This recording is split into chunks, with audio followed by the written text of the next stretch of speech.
उहिल्लत लकुम बहीमतुल अनाम, जानवरों को मारो, कुरान में कहा गया, उनको खाओ। तो जीव हत्या कुरान में कहा गया, तो कैसे कुरान को माने? और आप बोलते हो कि कुरान सबके लिए हुदल लिन्नास, सबके लिए हिदायत है। तो कुरान तो कहता है कि जानवरों को मारो, कैसे हम उस कुरान को खाएं, उस कुरान को माने, और आप जानवरों को खा जाते हो? हमने कहा कि भाई आपका एतराज जो है वो कुरान पर है, मानता हूं इस बात को, लेकिन हमारे कुरान में ही उहिल्लत लकुम बहीमतुल अनाम, कुरान में सिर्फ ऑर्डर नहीं है बल्कि और भी ग्रंथों में इसका ऑर्डर है। बोला कौन से ग्रंथ? हमने कहा आपकी ग्रंथ में ऑर्डर है। आपकी ग्रंथ कौन सी? मनुस्मृति। हमने कहा कि भैया अगर मैं कुरान पढ़कर उनको समझाऊंगा तो कुरान पर तो एतराज किया ही है, उनका जो ग्रंथ वो पढ़कर सुनाया जाए उनको। तो हमने उनका मंत्र पढ़ा, प्रोचितम बक्षन माम साम वैष्णवम। इंसान, पशु पक्षी, अगर कोई इंसान मांस खाना चाहे, मुसलमानों आप जब कोई जानवर ज़िबा करते हो तो बिस्मिल्लाह पढ़ते हो ना, बिस्मिल्लाह पढ़कर आप ज़िबा करते हैं, यानी बिस्मिल्लाह पढ़कर उसको पाक करते हैं, तब उसको खाते हैं। पहले बिस्मिल्लाह पढ़ते हैं, ज़िबा करते हैं, फिर खाते हैं, ताकि वो पवित्र हो जाए, अपवित्र ना हो।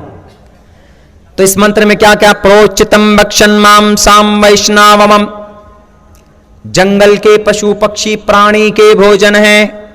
पशु पक्षी, पशु पक्षी, पशु मालजाल, गाय भैंस को पशु बोलते, पक्षी परिंदा, प्राणी मतलब इंसान, प्राणी मतलब जानवर नहीं, इंसान, प्राणी के भोजन मतलब खाना है। जंगल के पशु पक्षी प्राणी के भोजन है। यह कहा गया कहां पर? मनुस्मृति में। अब हमने उसमें लिखा शुरू में कि अगर इंसान की इच्छा हो मंत्रों द्वारा पवित्र करे, यानी वो गायत्री मंत्र पढ़े, ओम भूर्भुवस्सुवः तत्सवितुर्वरेण्यम मंत्र पढ़े, ज़िबा करे, खाए, मंत्रों द्वारा पवित्र करके जानवरों को खाया जा सकता है। किसमें लिखा है? मनुस्मृति में लिखा। जैसे हमारा कुरान, हमारी हदीस, हमारी शरीयत की किताब, ऐसे हिंदू भाइयों की मनुस्मृति। हमने ये बात जब उनको सुनाई, सर नीचे करके चला गया। अब बताइए, सर नीचे करके तो चला गया वो, लेकिन जो बात कुरान में है वही बात मनुस्मृति में है कि नहीं?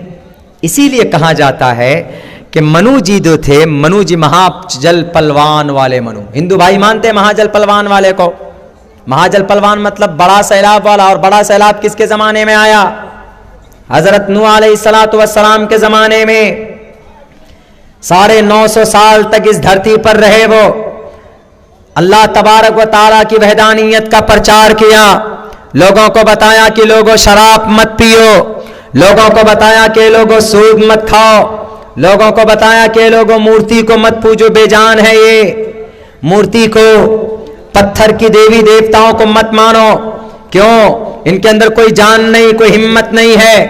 इनके सामने रखा हुआ जो मिठाई है, लड्डू, चूहा आए लड्डू लेकर भागे तो लड्डू को भी रोक सकता वो मूर्ति, तो तुम्हें कैसे फायदा और नुकसान पहुंचा सकता है। हजरत नूह ने बहुत समझाया तो हजरत नूह की बात नहीं मानी। बहुत दिनों तक दावत और तबलीग करते रहे, सिर्फ 82 लोगों ने उनकी बात मानी, सिर्फ 82 लोग ईमान लाए। लेकिन बहुत से लोग गांव समाज के होते हैं ना, अगर कोई अच्छा काम करो तो आके क्या कहेगा, यही आया बहुत बड़ा अच्छा काम करने वाला। एक शहर में आग लगी थी, एक जंगल में आग लगी थी, तो वहां पर एक बुलबुल था, बुलबुल परिंदा, वो मुंह में चोंच में पानी ला करके बुझाने की कोशिश कर रहा था। हाथी और शेर कह रहे थे कि ये आया बड़ा आग को बुझाने वाला, उनका मजाक उड़ा रहे थे। बिलाखिर बुलबुल बच गई और सारे हाथी और शेर और सारे कुत्ता बिल्ली बंदर जलकर राख हो गए। उस वक्त हजरत नूह अलैहिस्सलातु वस्सलाम तबलीग कर रहे थे, अल्लाह के पैगाम को समझा रहे थे, लेकिन लोगों ने मजाक उड़ाना शुरू कर दिया। लेकिन जब उनको तंग कर दिया हजरत नूह अलैहिस्सलातु वस्सलाम को, तो अल्लाह तबारक व तआला ने उनको कहा कि नूह तुम कश्ती तैयार करो, इसलिए कि इस धरती के ऊपर जुल्म बढ़ चुका है, जालिम लोग बढ़ चुके हैं, अब इनको दिखाना पड़ेगा, अब ये अपने किए की सजा, अपने किए का मजा चखेंगे। ये जब ये कश्ती बना रहे थे तो लोगों ने इतना परेशान किया कि जब ये कश्ती बनाकर घर जाते थे, सुबह आते थे तो जो कुफ्फार लोग थे, जो मुशरिकीन लोग थे, कश्ती पर बैठकर टॉयलेट कर देते थे, बाथरूम कर देते थे, पखाना करके आ जाते थे। इतना तंग किया, इतना परेशान किया। जब कश्ती बन गई, बनने के बाद अल्लाह ने कहा वफारत तन्नूर, वफारत तन्नूर, देख लेना एक वक्त ऐसा आएगा कि तुम्हारे तन्नूर से पानी उबलना शुरू हुआ। पानी उबलना जब शुरू हो जाए तो अपने मानने वालों को, अल्लाह के मानने वालों को कश्ती पर सवार कर लेना।